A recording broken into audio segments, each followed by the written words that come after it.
페이지 17쪽입니다. 페이지 17쪽.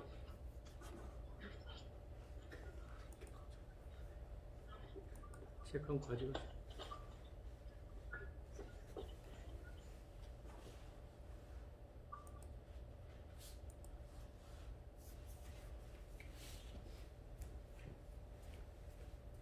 17쪽 폈습니다. 새 책입니다. 17쪽. 없는 분은 뭐 옛날 책으로 하시고요. 금강만야 바라밀경 제17 구경에 내가 없다. 그때 수보리가 부처님께 말씀드렸다. 세존이시여 안욕따라 삼맥삼보리심을 낸마 선남자 선녀이는 마땅히 어떻게 안주하고 어떻게 그 마음을 다스려야 합니까? 부처님께서 말씀하셨다. 만약 선남자 선녀인으로서 안욕따라 삼맥삼보리심을 낸 사람은 마땅히 다음과 같이 마음을 내야 한다. 나는 반드시 일체 중생을 멸도하리라. 일체 중생을 멸도시켰지만 실제로는 어떤 중생도 멸도를 얻은 자가 없다. 수보리여, 왜냐하면 만약 보살에게 아상, 인상, 중생, 상수, 자상이 있으면 곧 보살이 아니기 때문이니라. 수보리야, 왜냐하면 실로 안욕따라 삼맥삼보리심을 낼 만한 법은 없기 때문이니라. 수보리여, 어떻게 생각하느냐? 열애가 연등불 저소에서 더득한 안욕따라 삼맥삼보리가 있었느냐? 없습니다. 세존이시여, 제가 부처님께서 설하신 뜻을 알기로는 부처님께서 연등 부처님 저소에서 더득한 안욕따라 삼맥삼보리라 할 법이 없습니다. 부처님께서 말씀하셨다.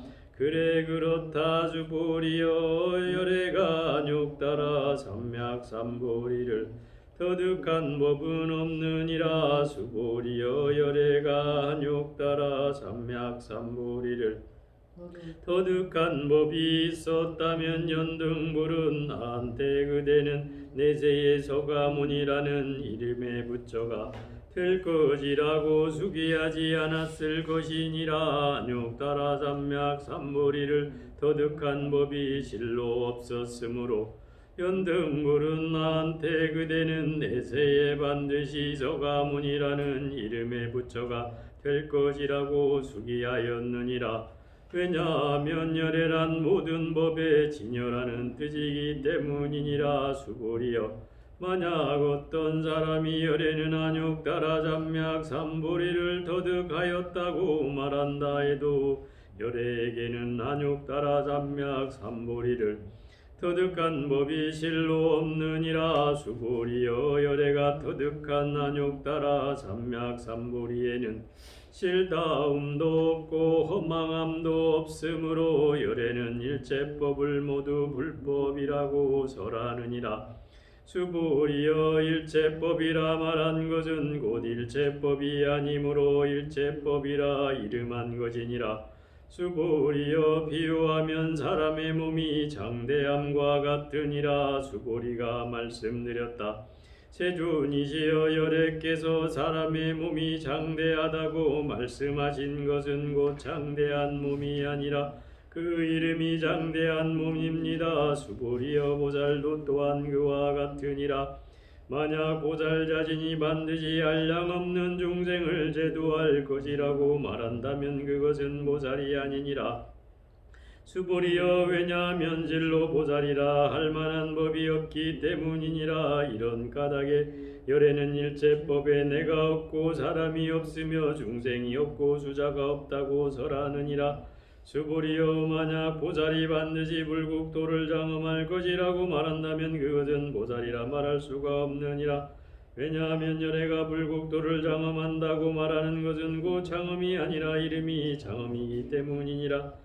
수불이여 만약 보살이 무아법에 동달한다면 열애는 이름을 참된 보살이라 설하느니라. 오늘은 이제 17분을 저번 주에 좀 하다가 말았는데요. 빨리 진행하기 위해서 제가 조금 했었습니다. 17분이 좀 길기 때문에 이거 제목을 좀 더 정리를 해보면 17분이 구경무화분이라는 장입니다. 이 금강경은 늘상 말씀드렸다시피 사상을 타파하는 거예요. 사상이라는 것은 아상, 인상, 중생상, 수자상이라는 거예요. 이 아상, 인상, 중생상, 수자상은 이것을 한마디로 말한다면 이제 아에 관한 것이다 이렇게 표현할 수 있어요. 그래서 이제 인상은 보통 우리가 그 범어로 말하면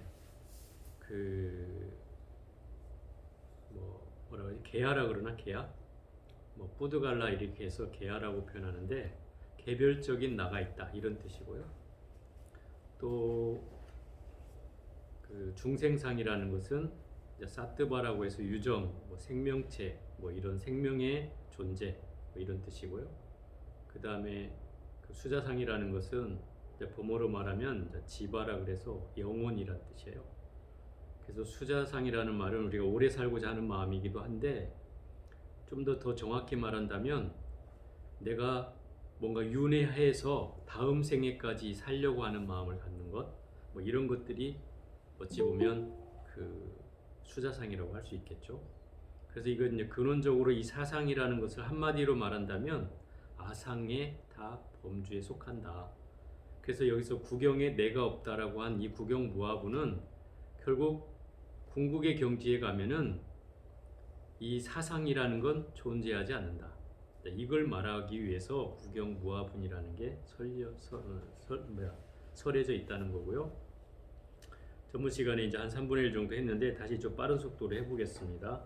되풀이하는 의미로 여러분들이 이해해 주시면 좋겠고요.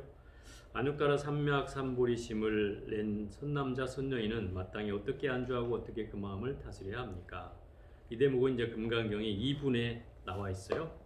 처음에 이제 수보리가 이 부처님 안육따라 삼맥 삼보리심 무상정등각심을 위가 없는 깨달고자 하는 마음을 내려면 그 마음을 어떻게 다스리고 어떻게 안주해야 됩니까? 이렇게 얘기했어요.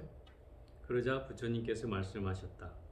만약 선남자 선녀인으로서 안육따라 삼맥 삼보리심을 낸 사람은 마땅히 다음과 같이 마음을 내야 한다. 나는 반드시 일체 중생을 멸도하리라. 이 멸도라는 말은 이제 소멸하여 제도한다 이런 뜻이거든요. 소멸하여 제도한다는 말은 중생을 이제 번뇌로부터 벗어나게 한다. 뭐 이런 뜻이죠. 해탈시킨다. 뭐 이런 말도 되겠네요. 해탈을 시킨다. 이렇게 표현하면 더 이해가 되실 것 같습니다. 반드시 일체 중생을 해탈하게 하리라. 일체 중생을 다 해탈시켰지만 실제로는 어떤 중생도 해탈을 얻은 자가 없다. 이 말은 이제 이분에도 반복됩니다. 일체 중생 지류 해가지고 구류 중생을 얘기하고 있고 그 구류 중생이라는 것을 제도했지만 제도한 바가 없다. 이렇게 여기는 것이 그 마음을 내는 방법이다. 이렇게 얘기하고 있어요. 그 얘기는 부처님께서 제가 몇 번 얘기한 얘기인데 팔만대장경이라는 엄청난 가르침을 하셨잖아요. 그 가르침을 베풀어 놓고 부처님은 당신은 한마디도 설하지 않았다. 이렇게 얘기했어요. 그 한마디도 설하지 않았다는 말은 결국 두 가지 의미가 있는데 첫째는 실제로 부처님께서 스스로 설한 경전은 뭐 한 페이지도 안 될 만큼의 내가 법문할 테니 모여라 하고 한 가르침은 한 페이지도 안 돼요. 그런데 정작 99.9%는 전부 다 중생들이 그 질문을 해서 또는 바라문이나 외도나 뭐 다른 왕이나 하는 이런 다른 사람들이 질문을 해서 그거에 대한 대답을 한 게 부처님 법문이었기 때문에 그 한마디도 설하지 않았다는 것은 당신이 직접 설하지 않았다는 뜻이기도 하고, 또 하나는 설했다는 그 가르침은 결국은 참된 가르침은 아니다 이 말이죠. 참된 가르침이 아니란 말이기보다는 이 가르침이라는 건 결국 말로써 설명된다고 하는 것은 한계가 있을 수밖에 없잖아요. 그래서 진리라는 걸 자 설명해봐 이렇게 한다면 그 진리를 설명하는 일은 말로써 설명하게 될 때 굉장히 어려워지잖아요. 예를 들어 여러분들이 자 사과를 먹어보지 못한 사람에게 사과를 설명해봐 이렇게 하면 굉장히 어려워지는 거예요. 그죠? 사과를 못 먹어본 사람 먹어보면 그냥 뭐 설명할 것도 없이 생각만 해도 입이 쉬어질 텐데 그 사과를 못 먹어본 사람한테 사과를 설명한다면 어떻게 되겠어요? 뭐 이게 가을에 열리며 뭐 빨갛게 익기도 하고 파란 것도 있고 맛이 시기도 하고 달기도 하고 뭐 아삭하기도 하고 뭐 물이 많기도 하고 뭐 이런 걸 막 설명할 거 아니에요. 근데 정작 먹어보지 않은 사람은 그걸 가지고 어떻게 해요? 억측을 하게 되겠죠. 쓸데없는 망상을 하게 되는 거예요. 그럼 결국 이 말이라는 건 이 잘못될 수 있는 가능성이 있는 거죠. 그래서 부처님이 말하지 않고도 전한 법이 있다고 해요. 말하지 않고도 전한 법. 그게 뭐예요? 마음과 마음으로 전한 이심전심의 가르침이 있다 이 말이에요. 그것이 부처님께서 가섭에게 전한 가르침이라고 그래요. 법을 전하는데 말이 필요가 없었어요. 왜? 서로 개합이 됐기 때문에 그렇죠. 그 개합이란 부처님과 가섭존자 사이에 서로 마음으로 통했다 이 말이에요. 굳이 그래서 말이 필요가 없었던 거죠. 그렇게 한다면 이건 최상근기의 법문인데 그렇게 해서 알아먹을 사람이 결국 부처님 제자 중엔 한 사람뿐이었어요. 그러니 나머지는 어떻게 해야 돼요? 뭔가 설명을 해야 되잖아요. 자, 부처님이 깨달은 가르침이란 이런 것이다. 너네 사과 못 먹어봤지? 자, 이 사과는 이런 맛이야. 이게 설명해야 된다 이 말이에요. 못 먹어본 사람한테. 그러니 결국 이 많은 방편설이 수많은 이 팔만대장경의 가르침이 펼쳐지는 거예요. 그러니까 이것이 정말 참된 설법이다라고 얘기할 수는 없다는 뜻이에요. 그렇죠? 그렇기 때문에 이 가르침을 우리가 얘기를 할 때는 부처님께서 그런 거죠. 내가 일체 중생들을 다 제도했다고 하지만 나는 한 번도 제도했다는 생각을 갖지 않는다. 이 말은 그 제도했다는 생각을 일으키는 순간 뭐에 떨어진다 그랬어요? 아상에 떨어지는 일이라고 했잖아요. 그럼 결국 부처님 법이 여기 무아법인데 벌써 여기서 어긋나잖아요. 그러니 제도를 하지 않은 건 아니지만 제도했다는 생각 자체가 없다. 그렇기 때문에 제도한 바가 없다고 말씀하는 거고 또 제도한 바가 없어야 되는 거죠. 그래서 제가 전번 시간에도 얘기했는데 공부를 할 때 늘 우리는 뭔가 해야지 하는 마음으로 뭔가 시작하게 되잖아요. 이미 그것이 우리에게는 많은 상을 갖게 하는 일이다 이 말이에요. 그냥 하면 되는 일이에요. 그죠? 그냥 하면 되는 일인데 우리의 생각은 끊임없이 해야지를 일으킨다. 이 습관에 의해서 결국 우리는 상을 일으키게 된다 이 말이에요. 그래서 여기에 뭐라고 나오냐면 수보리여 왜냐하면 모든 보살에게 아상인상 중생상 수자상이 있으면 곧 보살이 아니기 때문이다 이랬어요. 당연히 상이 있으면 보살이 아니죠. 보살이란 존재는 상이 없는 사람을 보살이라고 하는 거예요. 이미 보살의 단계에 들었다는 것은 상이 없음을 얘기하고 있다 이 말이에요. 그런데 그런 상을 갖지 않았기 때문에 결국 내가 일체 중생을 멸도했다는 생각조차도 없고 어떤 상에도 머물지 않기 때문에 보살이라고 한다. 왜냐하면 실로 안역따라 삼맥 삼보리심을 낼 만한 법은 없기 때문이다. 결국은 이 얘기는 무슨 얘기냐면 아상, 인상, 중생상, 수자상에는 당연히 뭐가 없어요? 안욕따라 삼맥 삼보리심이 없다는 말이에요. 네? 아상, 인상, 중생상, 수자상을 내는 사람은 당연히 이 무상 정등각심이 있을 수가 없죠. 이미 그건 중생심이다 이 말이에요. 아상, 인상, 중생상, 수자상은 그건 중생심이어서 결국 보리심이 될 수가 없는 거다 이 말이에요. 그러니 그 마음을 내는 사람은 당연히 이 무상정등각심인 안욕따라 삼맥삼불이심이 없다 이 말이죠. 수보리에 어떻게 생각하느냐? 열애가 연등물 처소에서 터득한 안욕따라 삼맥삼불이가 있었느냐? 이게 결국 연등물 처소에서 안욕따라 삼맥삼불이를 얻었느냐 이 말이에요. 응? 연등불 처소라는 건 뭐예요? 부처님이 과거 세상에 연등불 세상에 계셨어요. 그 연등불 부처님 세상에 계실 때에 그 연등불 부처님이 서가모니 부처님 전생의 그 부처님이에요. 서가모니 부처님이 그때 장자로 있었는데 그 장자에게 수기를 준단 말이에요. 너는 장차 부처가 되리라. 이런 수기를 주는데 그때에 부처님께서 그 연등불 처소에 있을 때, 그 연등불 시대에 있을 때 내가 안욕따라 삼맥삼불이라는 걸 얻었느냐 이 말이에요. 그것을 얻지 않았다 이렇게 얘기를 했어요. 제가 부처님 뜻을 수보리가 말하는 거예요. 부처님께서 설하신 뜻을 알기로는 부처님께서 연등불 처소에서 안욕따라 삼맥삼불이라 할 법이 없다는 사실을 알았습니다. 왜? 부처님께서 말씀하신 가르침이 이 아상, 인상, 중생상, 수자상이 있어서는 안욕따라 삼맥삼불이를 얻을 수가 없다 이렇게 얘기를 했거든요. 그러니 그 열애라고 하면은 그 안욕따라 삼맥삼불이에 집착하지 않기 때문에 안욕따라 삼맥삼불이를 설사 얻었다 해도 그걸 얻었다고 할 수가 없다 이 말이에요. 왜 할 수가 없어요? 그거에 대한 상을 갖지 말아야 된다 이 말이죠. 상을 갖는 순간 내가 안욕따라 삼맥삼불이를 얻었다고 하는 순간 그것은 이 아상에 빠지고 만다 이 말이에요. 그래서 부처님께서 말씀하시기를 그래 그렇다 수보리야 열애가 안욕따라 삼맥삼불이를 법에 있어서 터득한 게 얻은 것이 없느니라 이랬어요. 수보리여 열애가 안욕따라 삼맥삼불이를 얻은 게 있다면 연등불은 나에게 그대는 내세 석가모니라는 이름의 부처가 될 것이라고 수기하지 않았을 것이다. 그러니까 안욕따라 삼맥삼불이라는 게 따로 있었다면 굳이 그걸 설명하지 않았을 것이다. 네가 얻었다고 얘기하지 않았을 것이다.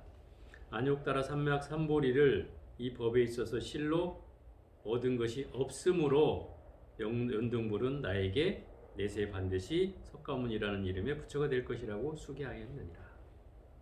그러니까 안욕따라 삼맥삼불이라는 것을 얻었다고 얘기할 바가 없다는 거죠.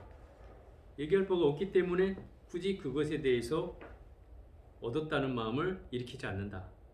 또 상을 갖지 않았기 때문에 이 부처가 부처라고 이름을 붙여졌다 이 말이에요. 예를 들어서 이런 거죠. 부처님이 왜 상이 없었는가? 이걸 증명할 수 있는 방법 중에 하나예요.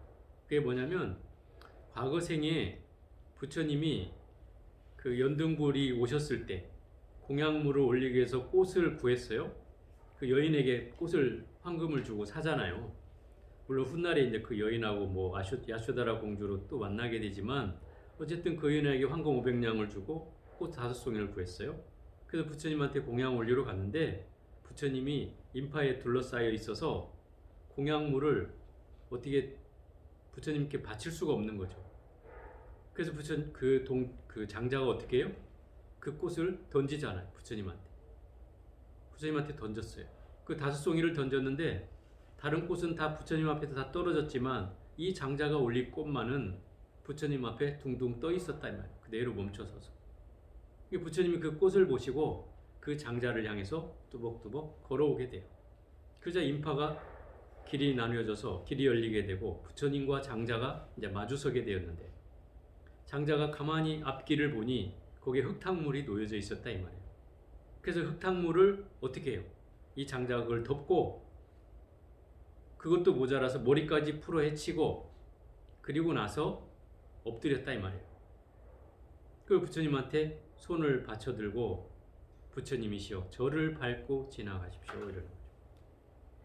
그래서 부처님이 그 장자의 손과 등을 밟고 지나갔어. 지나간 뒤에 그러는 거죠. 너는 장차 10겁이 지난 후에 석가모니라 불리는 부처가 되리라. 이런 말을 하는 거예요. 이게 지금 이 대목에서 설명하는 구절이에요. 내가 만약에 상이 있었다면 거기에 엎드릴 일도 없었죠. 당연히. 그 흙탕물에 내 장자의 신분으로 거기를 엎드렸다고 하는 것은 이미 나라는 생각을 갖지 않았다는 뜻이에요. 그러지 않겠어요? 여러분이 만약에 흙탕물에 나를 엎드리라고 하면 누가 엎드리란다도 사실 엎드리기 쉽지 않잖아요. 근데 부처님은 거기서 아무 생각 없이 오로지 연두물 부처님이 이 진흙탕물을 밟으면 안 된다는 생각 그 하나만으로 거기에 엎드리게 되었고, 심지어 머리까지 풀어헤쳐서 거기를 덮게 되었다 이 말이죠.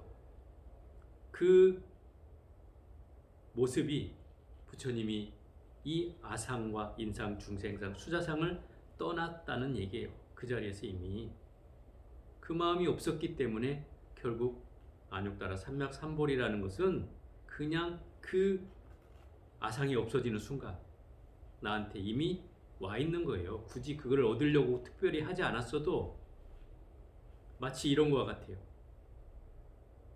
예를 들어서 빛이 있을 때 어둠은 보이지 않아요. 그죠? 빛이 있을 때 어둠이 사라지잖아요. 그죠? 빛이 있으면 어둠이 사라져요. 그런데 빛이 없어지면 어둠은 또 나타나죠. 이 빛과 어둠은 서로 뭐가 돼 있어요? 연결되어 있어요. 그런데 우리는 이것을 뭐라고 그래요? 반대의 말이라고 얘기해요. 그죠? 상대어죠, 상대어. 빛이 있는 순간에 어둠은 사라지고 빛이 없는 순간에 어둠은 생겨나는 거예요. 마치 이런 거죠. 그래서 무아법을 이 나라고 하는 상이 없어지는 순간 뭐가 찾아와요? 바로 이 안욕따라 삼맥삼보리가 생겨난다는 거예요. 굳이 안욕따라 삼맥삼보리를 얻으려 하지 않아도 이미 아상이 사라지는 순간 이건 찾아오는 것과 같다 이 말이에요. 그 얘기를 하고 있는 거예요. 그래서 안욕따라 삼맥삼보리를 실로 법이 있어서 안욕따라 삼맥삼보리가 없었으므로 연등불은 나에게 그대는 내세 반드시 석가모니라는 이름의 부처가 될 것이라고 수기하였느니라. 왜냐하면 열애란 모든 법의 친여라는 뜻이기 때문이다. 이게 제법여의라고 이제 그 한문구절에는 나오는데요. 이 제법여의라는 것은 이 해능스님은 그렇게 풀었어요. 제법이란 색성향 미촉법을 말한다. 이렇게 돼 있어요. 색성향 미촉법이란 뭐예요? 우리가 눈으로 색을 보고 귀로 소리를 듣고 코로 냄새 맡고 또 혀로 맛을 보고 몸으로 다임을 하고 생각으로 대상을 삼는 이 경계를 모든 법이라고 표현했다. 제법이다. 그러면 우리가 눈으로 보고 귀로 듣고 코로 냄새 맡고 하는 이런 경계로 펼쳐지는 세계가 뭐다? 그게 제법이다는 거예요. 내 눈앞에 펼쳐지는 걸 말하는 거예요. 그 모든 제법이 여의다. 그것은 여여한 뜻이다 이 말이에요. 여여하다는 말은 이 또 해능스님은 그렇게 풀었어요. 이 여여하다는 말은 움직임이 없는 것이다. 움직이지 않는 것이다. 항상 그 자리에 있는 것이다. 이렇게 변했어요. 마치 저 허공을 얘기할 때 우리 하늘에 있는 허공을 보면 허공이 변화무쌍하죠. 변화무쌍해. 막 구름이 일고 바람이 불고 그죠? 비가 오고 천둥번개가 치면 이 허공은 정말 변화무쌍해요. 그런데 실제로 그 허공 자체는 변화가 없어요. 그죠? 그곳에 비가 맺혀서 비가 오는 것이고, 그죠? 차가움과 만나서 눈이 내리는 것이고, 그죠? 바람과 만나서 또 바람이 부는 것이고, 또 그리고 뭡니까? 뭐 벼락을 만나서 천둥번개가 치는 거다 이 말이에요. 그럴 뿐이지 허공 자체는 소리가 없어요. 그 허공 자체로만 본다면 그걸 여여하다 이렇게 표현할 수 있어요. 그래서 저 마지막 구절에 이제 그 금강경 어디입니까? 32분인가 나오는데 여여부동이라 이런 말이 나와요. 불취여상 여여부동이라. 상에 취하지 말고 여여하여 움직임이 없느니라. 이게 바로 여기서 나오는 얘기와 같은 얘기예요. 제법여의라는 말은 바로 그 모든 법이, 이 존재하는 모든 법이 다 여여한 뜻을 갖는 것이다 이 말이에요. 그래서 이 제법 자체가 곧 진리다 이 말인 거죠. 그 모든 존재하는 법이 그 자연 자체로 보면 진리다 이 말이에요. 그럼 예를 들어서 우리 인간이 진리가 되려면 어떻게 될까요? 내가 진리가 되려면 어떻게 해야 돼요? 내 마음이 텅 비면 돼요. 여여한 성질을 가지면 된다 이 말이에요. 여여하다는 건 뭐예요? 부동이라고 했잖아요. 부동, 여여부동. 움직임이 없다 이 말이에요. 그럼 내 마음이 움직이지 않으면 돼요. 요요부동하지 않으면 돼요.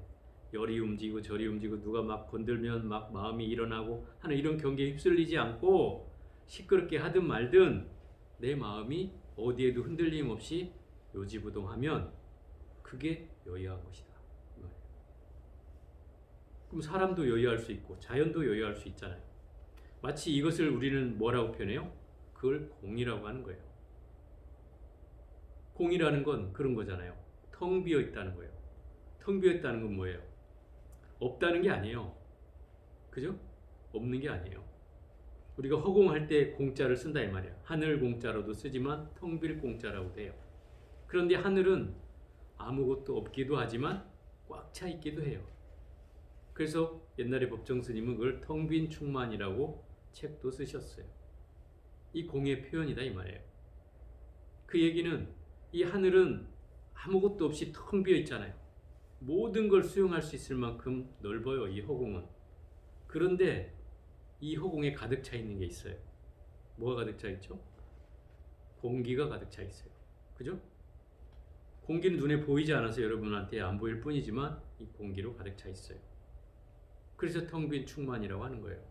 이 공이란, 그래서 이 텅 빈 성질이 됐을 때 제법이 공하고 모든 존재가 다 텅 빈 상황이 되는 것이고, 또 나라고 하는 것도 공하려면 나의 아상, 인상, 중생상, 수자상이 다 사라지면 내가 공해지는 거예요.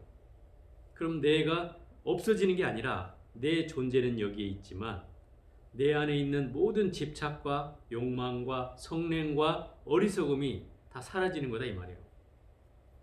마치 부처님의 성품과 같이 내가 아무것도 없는 저 허공의 성품과 같이 똑같아지는 거예요. 그래서 저 허공의 경계와 저걸 법계라고 하면 그 법계의 경계와 나의 경계가 둘이 아님을 알아차리는 순간이 바로 그 공을 체험했다고 하는 거예요. 여러분들이 수행을 하다가 정진을 하다가 그런 분들이 있어요. 실제로 여러분들 중에도 경험한 분이 있어요. 정진을 하다가 내가 여기 앉아서 정진하고 있단 말이에요. 몸뚱아리는 앉아서 정진하고 있는데 정진하고 있는 그 순간에 몸이 사라진 것과 같은 경계를 체험했다 이 말이에요. 물론 항상 한 건 아니지만 그 정진할 때만이라도 내 몸뚱아리가 없는 것처럼 느껴질 때, 그때를 이 공의 체험이라고 그러는 거예요.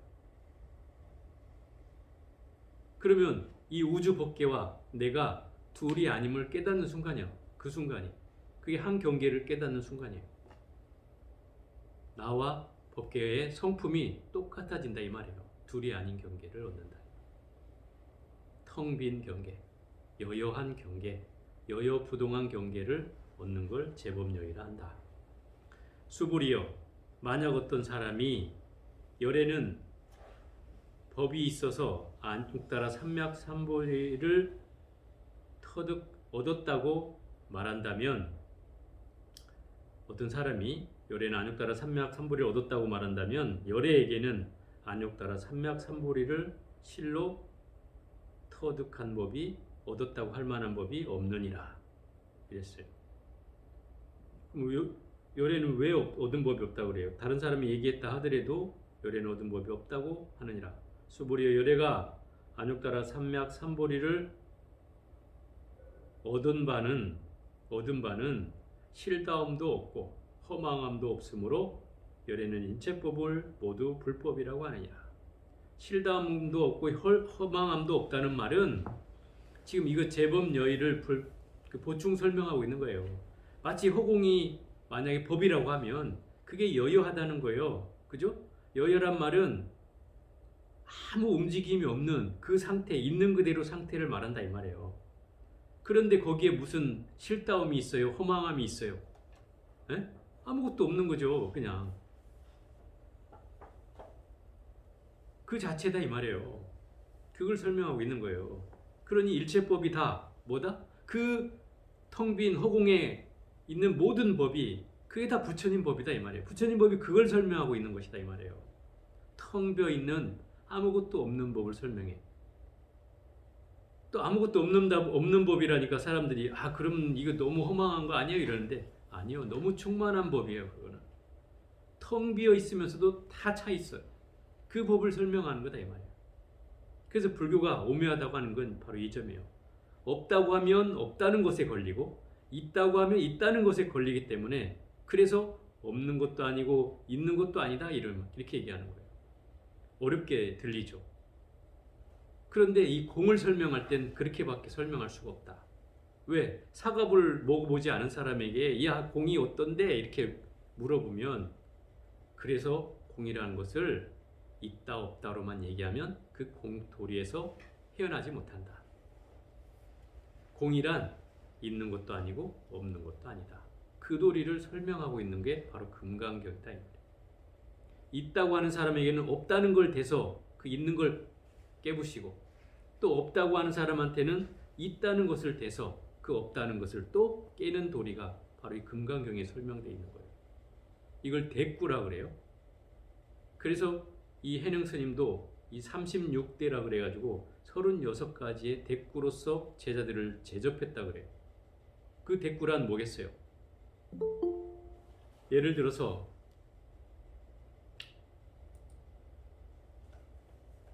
번뇌를 없애고 싶습니다. 저는 번뇌가 괴롭습니다. 이 번뇌를 없애주십시오. 이렇게 찾아오면 야 번뇌 어디 있는지 한번 내놔봐라. 어디 있는지 알아요 그거를. 여러분이 번뇌 꺼내보라면 꺼내볼 수 있어요? 나한테 한번 꺼내봐요. 내가 해결해 줄게. 가지고 있는 번뇌 있으면 다 내놔와. 내놓을 수 없어 여러분들은. 그죠? 그 자리에 막히는 거예요. 그 내놓으라는 말에. 그럼 결국 이게 이미 허망하다는 사실을 그 말 한마디에 이 사람을 깨우쳐 주는 거다 이 말이에요.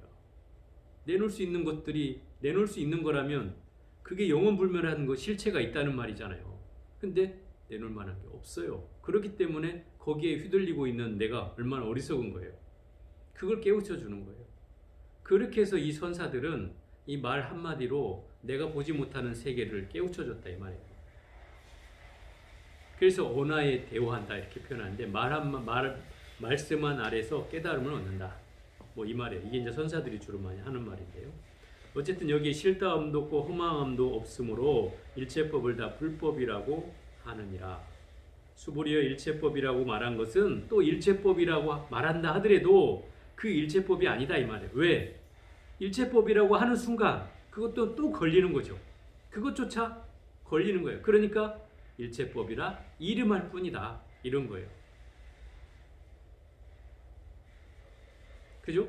그러니까 이 진리라는 건 설명을 하기 위해서 이렇게 얘기할 뿐인 것이지 정작 그 자체로는 그냥 존재하는 거예요.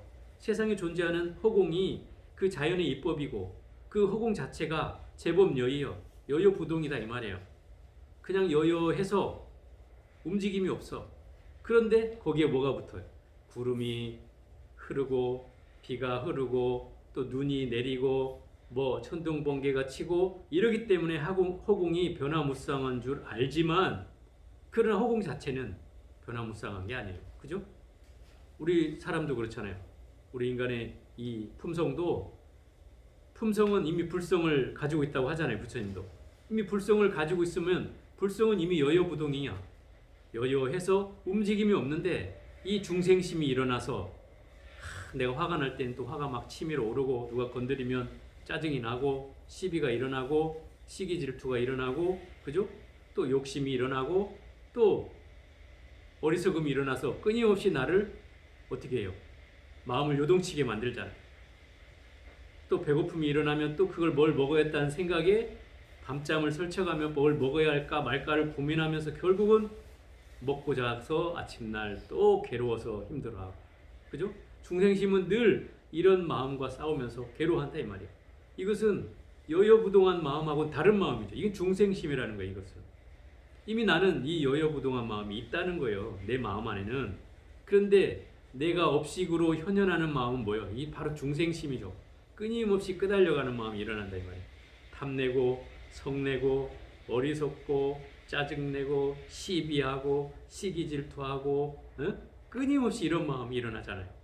이 마음을 다스리려니까 우리의 본성의 자성을 발견하라고 하는 거예요.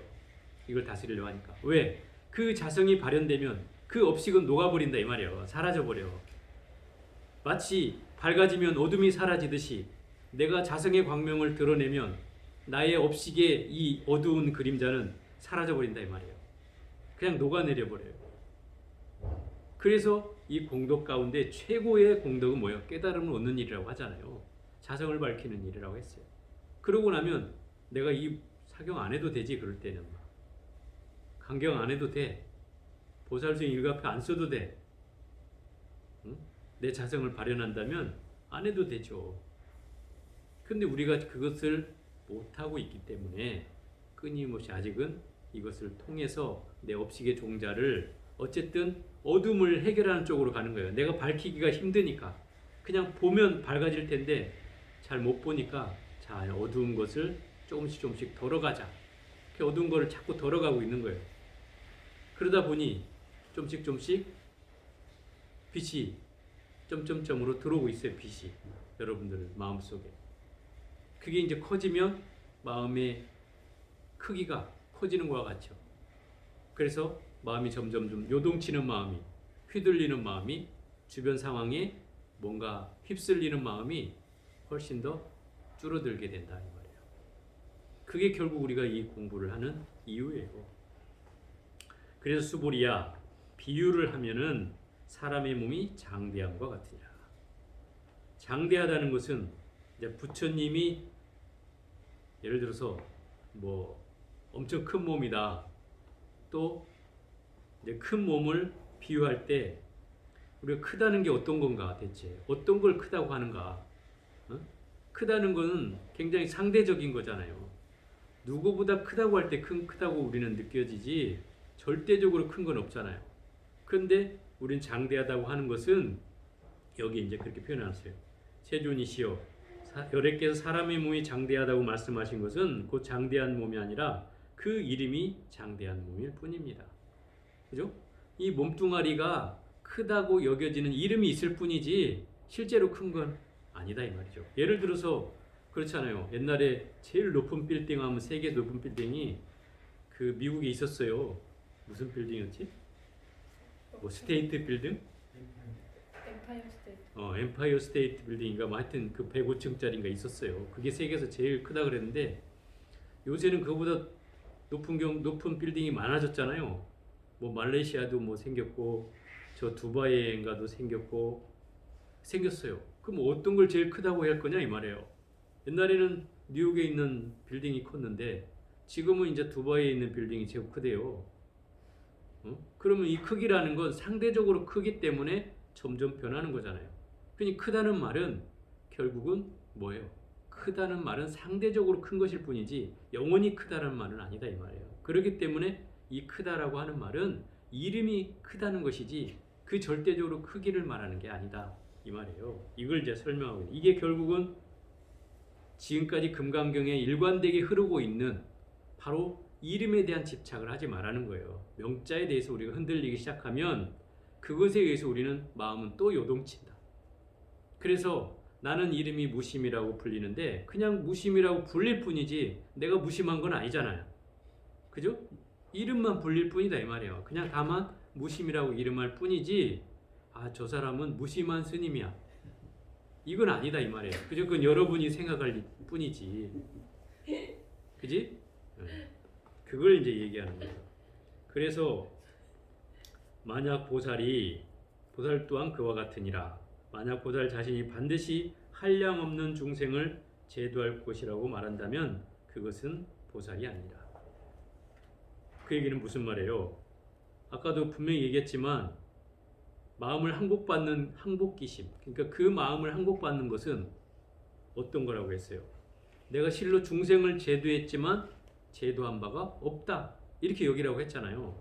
그런데 만약에 여기에서 정말 중생을 제도한, 한량없는 중생을 제도할 것이라고 한다면 그것은 이미 보살이 아니다. 이미 보살을 벗어난 것이죠. 수보리여, 왜냐하면 실로 보살이라 할 만한 법이 없기 때문이라. 이런 까닭에 열애는 일체법에 내가 없고 사람이 없으며 중생이 없고 수자가 없다고 설하느니라. 결국 일체법이라는 건 아까 뭐라고 했죠? 제법여의, 예? 모든 법이 여여한 까닭에, 여여하다는 건 뭐예요? 있는 그대로 존재하는 법이기 때문에, 그냥 그대로 존재하는 법이기 때문에 거기에 내가 있어요? 네가 있어요?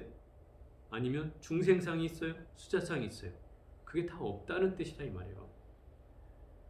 그러니까 여기서 말하는 일체법에 내가 없고 사람이 없어 중생이 없고 수자가 없다고 설하는 것이다 이 말이에요. 수보리여, 만약 보살이 반드시 불국토를 장엄할 것이라고 한다면, 불국토를 장엄한다는 것은 그것을 보살을 내가 장차 불국토를 장엄한다고 한다면 그것은 보살이라고 할 수가 없다. 왜냐하면 열애가 불국토를 장엄한다고 말하는 것은 그 장엄이 아니라 뭐다? 이름이 장엄이라고 할 뿐이다. 수보리여, 만약 보살이 무아법에 통달한다면 열애는 이름을 참된 보살이라고 하느니라. 여기서 말한 게 그거예요. 무아법을 통달한다는 것은 바로 아상인상, 중생상, 수자상을 떠나는 법을 얻었다는 거예요. 사상을 타파해서 떠나는 법을 얻었기 때문에 이 사람은 뭐라 그래요? 진시보살, 참된 보살이라고 얘기하는 거다. 그럼 결국 이 금강경에서 얘기하는 가르침의 핵심은 바로 그 무아법을 통달하게 하기 위해서 이 소승법을 가진 사람이나 대승법을 발심한 사람에게 이 가르침을 설한다. 그래서 나의 아상과 인상, 중생상, 수자상은 물론이고 심지어 법이라는 부처님의 가르침에 대한 상까지도 다 벗어나게 하는 그 가르침이 바로 이 금강경이다 이 말이에요. 그걸 통달한 자를 무아법을 통달한 자라고 표현하는 거예요. 간단하게 말하면 그거예요. 결국 무아라는 건 나라고 내세울 게 없다는 것이고 절대적 자아가 없기 때문에 영원불멸한 실체가 없다는 뜻이에요. 그게 없는 법을 깨닫는다는 것은 결국 내가 자연의 이법에 똑같아진다는 뜻이에요. 자연의 이법이란 뭐예요? 결국 저 하늘에 보여지는 성질이나 허공에 보여지는 텅 빈 저 모양과 같이 아무것도 걸려지지 않고 그대로 자연 그 자체로 존재하듯이 내 마음 안에도 어떤 걸림 없이, 어떤 구름이 끼임 없이, 어떤 번뇌가 없이 저 하늘 허공과 같이 맑은 그 상태가 되었을 때를 무아법을 통달한 자라고 얘기하는 거예요. 그렇게 된다면 뭐다? 진시보살이라. 바로 이 보살이 참된 것이다 이 말이에요. 참된 보살이다 이 말이죠. 그렇게 될 수 있다는 거예요. 그러기 위해서 우리가 이 금강경을 공부해 가는 거예요. 그러니 끝까지 우리의 아상을 타파하는 것이 이 경의 핵심이고 또 이 후반부에는 끊임없이 이 법에 대한 질문을 던지고 있어요. 왜 법에 대한 질문을 던지냐면 저 과거의 소승의 무리들이, 소승이라는 건 이제 부처님이 돌아가시고 나서 100년 후에 이제 새로운 교파가 만들어지는데 그 교파를 이제 부파불교라고 표현해요. 왜냐하면 부파라는 건 여러 가지 파들이 생겨났다는 뜻이에요. 그 파들 중에는 나는 공하지만 부처님 법은 존재한다 이렇게 여긴 사람들이 많았어요. 실제로 부처님 법은 존재하는 거, 절대적으로 존재한다 이렇게 믿었어요. 아마 여러분들도 그럴 수 있을 거라고 보여져요. 부처님 법은 우리가 지금 배우고 있으니까 부처님 법은 존재하는 거 아닙니까? 이렇게 얘기할 수 있잖아요. 그런데 이 금강경에서 얘기해요. 단호하게 얘기하죠. 칼로 마치 무를 내려치듯이 단칼에 이걸 쳐주고 있다 이 말이에요. 부처님 가르침은 뭐다? 바로 뗏목일 뿐이다. 뗏목일 뿐인데 부처님 가르침을 내가 지고 다닐 거냐? 부처님 법이 존재한다면 너는 그걸 지고 다녀야 된다 이 말이에요. 그러나 부처님 법은 결국 내가 지혜를 건너가는 그 뗏목과 같기 때문에 그 가르침을 건넜다면 이미 그 뗏목은 필요한 사람의 것이지 내가 지고 갈 게 아니다. 그걸 다 버려야 된다 이 말이에요. 그래서 나만 공한 것이 아니라 법조차도 공하다 이 말이에요. 그래서 아공 법공의 가르침을 설하는 것이 바로 이 금강경의 또 핵심이에요. 이거는 이제 이 후반부에 갈수록 아마 이 상황이 등장할 거라고 봅니다. 그래서 오늘은 이 구경모화분을 통해서 나의 실상이 없음을 깨닫는 장을 공부해 봤습니다. 자, 오늘은 여기까지 해보겠습니다.